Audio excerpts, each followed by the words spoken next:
I wasted my life, not because I was lazy, not because I made bad decisions.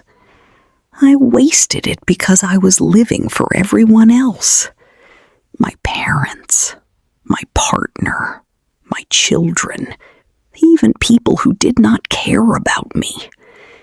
I spent 79 years trying to be who they wanted me to be. And by the time I stopped and asked myself what I actually wanted, most of my life was already behind me. I am 101 now, and if you are still living your life for other people, you are making the same mistake I did. But you still have time to stop. I was born in 1924, the oldest daughter in a family that had very little and expected everything from me. From the time I was old enough to understand what was expected, I understood that my job was to make other people comfortable. My mother needed me to be responsible. My father needed me to be quiet. My teachers needed me to be good. And I was all of those things.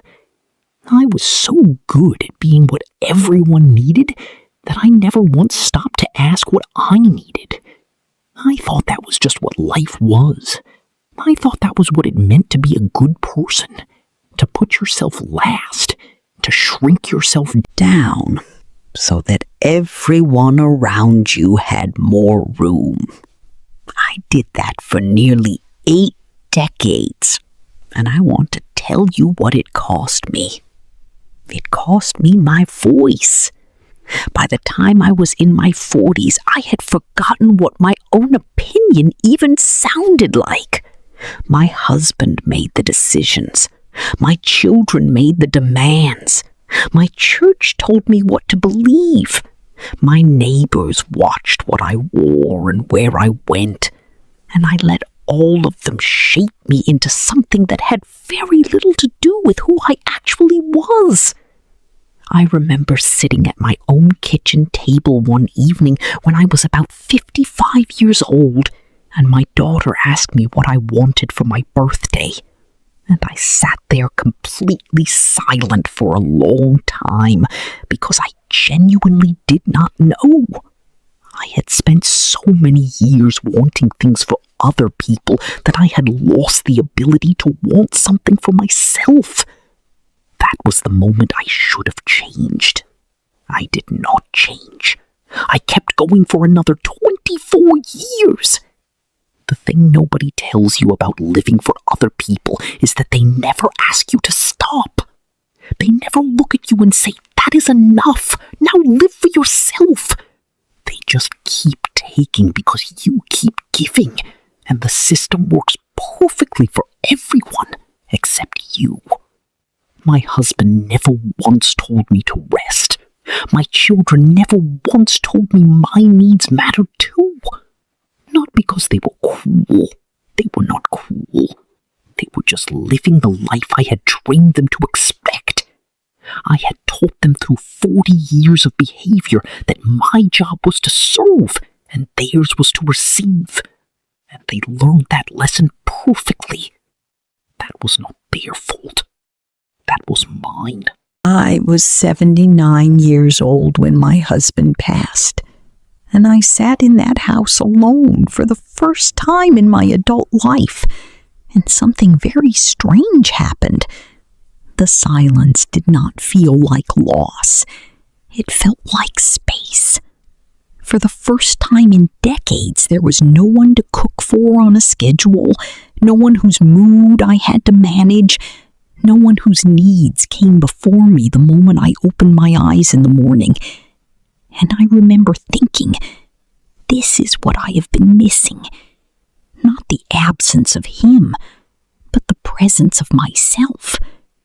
I started doing things I had not done since I was a young girl.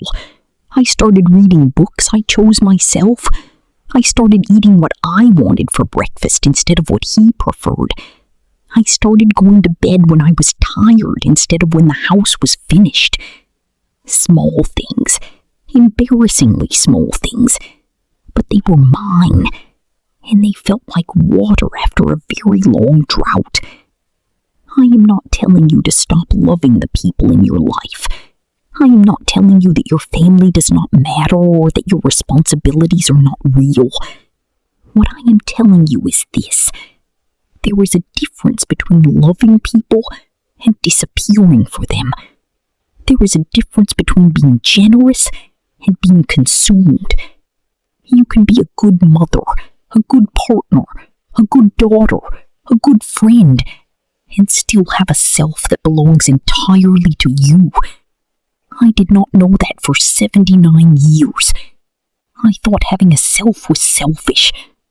I thought wanting things for myself meant I was taking something away from the people I loved. I was wrong, because by the time I finally found myself, I was an old woman, and the people I had sacrificed everything for had their own lives and their own needs, and very little time for me anyway. I had given everything, and I was still alone.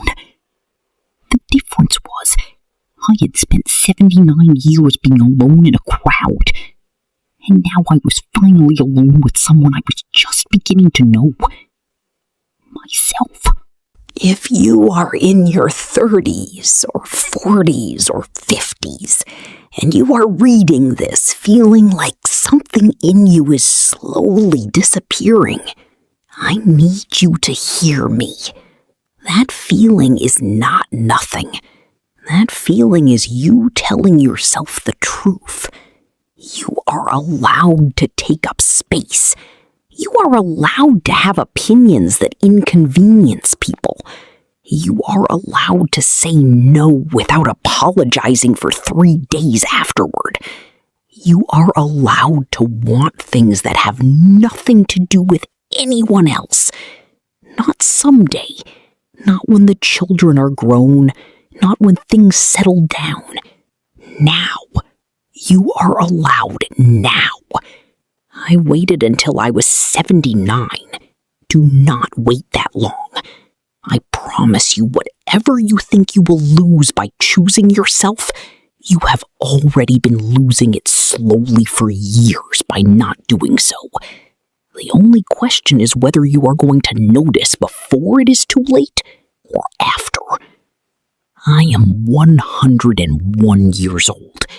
I have 22 years of living for myself behind me now, and they have been the most honest years of my life. Not the easiest, not the most comfortable, but the most mine. And that is worth more than I have words for. You still have time. That is the only thing I want you to leave here knowing today. You still have time. Use it.